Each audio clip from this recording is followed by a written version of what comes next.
टुन्नू और बंटी अमरूद के पेड़ पर बैठे हुए थे। अरे बंटी, मैं तो अपनी चोंच धोना ही भूल गया। मैं अभी नदी से अपनी चोंच धोकर आता हूँ, फिर हम मिलकर अमरूद खाएंगे।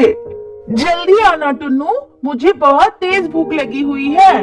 टुन्नू नदी पर चोंच धोने के लिए चला जाता है। टुन्नू तो गया, अब मैं ये दोनों अमरूद जल्दी जल्दी खा लेता हूँ। बंटी कौवा जल्दी जल्दी दोनों अमरूद खा लेता है और वहाँ से चला जाता है। टुन्नू नदी के पानी से अपनी चोंच अच्छे से साफ करने लगता है। अब ठीक है, अब मैं अमरूद खा सकता हूँ। फिर टुन्नू वापस अमरूद के पेड़ पर जाता है, लेकिन अब वहाँ पर ना तो अमरूद था और ना ही बंटी कौवा था। अरे ये क्या, यहाँ पर तो एक भी अमरूद नहीं है और बंटी कौवा भी नहीं है। फिर टुन्नू उदास होकर वापस अपने घर चले जाता है और अपनी मम्मा को सारी बात बताता है। कोई बात नहीं बेटा, बंटी कौवे को भूख लगी होगी इसलिए उसने खा लिया। ऐसी छोटी छोटी बातों पर अपने दोस्तों से नाराज नहीं होते। ऐसा कहकर टुनटुनी चिड़िया अपने बेटे को समझाती है। लेकिन दूसरे दिन फिर से टुन्नू बंटी कौवे के साथ खेलने जाता है। दोनों को बहुत ताजे 2 सेब मिलते हैं, लेकिन दोनों सेब पर मिट्टी लगी हुई थी।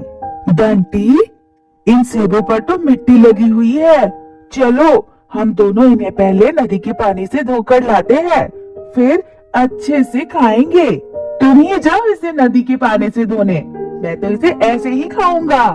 पता नहीं तुम पर हर चीज को नदी के पानी से धोने का क्या भूत सवार है। मैं नहीं जाऊंगा, तुम ही जाओ। फिर टुन्नू चिड़ा अकेला ही सेब को लेकर नदी के पानी से धोने चला जाता है।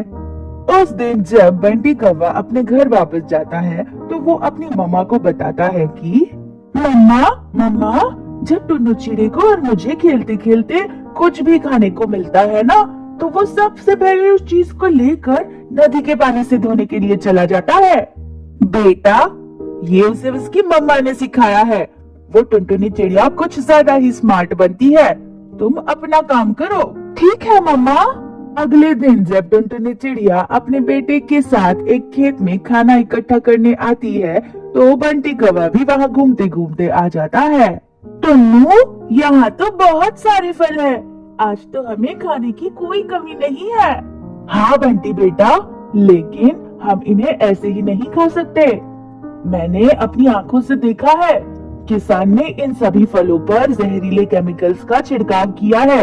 अगर हम इन फलों को बिना धोए खाएंगे तो हम बीमार पड़ जाएंगे। चिड़िया आंटी, मेरी मम्मा ने कहा है कि मैं कुछ भी बिना धोए खा सकता हूँ। आप खाइए इन्हें धोकर, मैं तो इन्हें बिना धोए ही खाऊंगा। फिर टुनटुनी चिड़िया और टुन्नू चिड़ा कुछ फल अपने लिए तोड़कर वहाँ से वापस अपने घर चले जाते हैं। बंटी कौवा भी फल खाकर अपने घर वापस आ जाता है। घर वापस आते ही बंटी कौवे के पेट में बहुत तेज दर्द शुरू हो जाता है। मम्मा, मेरे पेट में बहुत तेज दर्द हो रहा है, मुझसे सहा नहीं जा रहा। क्या? ऐसा क्या खाया था बेटा तुमने कि तुम्हारे पेट में दर्द हो रहा है? मम्मा, मैंने तो बस घर आने से पहले किसान के खेत के फल खाए थे, लेकिन वो फल तो टुन्नू चिड़े और चिड़िया आंटी ने भी खाए हैं। क्या? इसका मतलब टुनटुनी चिड़िया ने ही तुम्हें वो फल खिलाए हैं। बेटा, तुम यही रुको, मैं अभी जाकर टुनटुनी चिड़िया से बात करती हूँ। फिर गोरी कौवी टुनटुनी चिड़िया के घर जाती है। टुनटुनी, तुमने मेरे बेटे को किसान के खेत के जहरीले फल खिलाए, अब मेरे बेटे का पेट दर्द कर रहा है। अब तुम मुझे जल्दी से मेरे बेटे के पेट दर्द का इलाज बताओ। गोरी, मैंने बंटी कौवे को बिना धोए फल खाने से मना किया था, लेकिन उसने मेरी बात सुनी ही नहीं और उसने बिना धोए ही सारे फल खा लिए, इसलिए अब उसे पेट दर्द हो रहा है। अब हमें उसे जल्दी से वैद्य कबूतरी के पास लेकर जाना होगा। क्या? चिड़िया, तुम कितना झूठ बोलती हो, गलती तुमने की और नाम मेरे बेटे पर लगा रही हो। खैर छोड़ो, पहले तो मैं वैद्य कबूतरी को अपने घर लेकर जाती हूँ, फिर मैं तुमसे भी निपटूंगी। ऐसा कहकर गोरी कौवी वैद्य कबूतरी को अपने घर ले जाती है और थोड़ी देर में टुनटुनी चिड़िया और टुन्नू चिड़िया भी वहाँ आ जाते हैं। वैद कबूतरी बंटी कौवे के मुंह में दवा डालती है और दवा खाते ही बंटी कौवे को अच्छा महसूस होने लगता है। मम्मा, मम्मा, अभी मुझे बहुत अच्छा लग रहा है। मम्मा, चिड़िया आंटी ने ठीक ही कहा था। मैंने बिना धोए वो जहरीले फल खा लिए थे, इसलिए मुझे वो तकलीफ हुई। टुनटुनी चिड़िया, मुझे माफ कर दो। अपनी बेटी की तकलीफ देखकर मैं तुम पर चिल्ला बैठी। मुझे माफ कर दो टुनटुनी चिड़िया। अब मैं अपने बेटे को कोई भी चीज बिना धोए नहीं खिलाऊंगी। प्यारे बच्चों, इस कहानी से हमें ये सीख मिलती है कि हमें बिना धोए कोई भी चीज नहीं खानी चाहिए।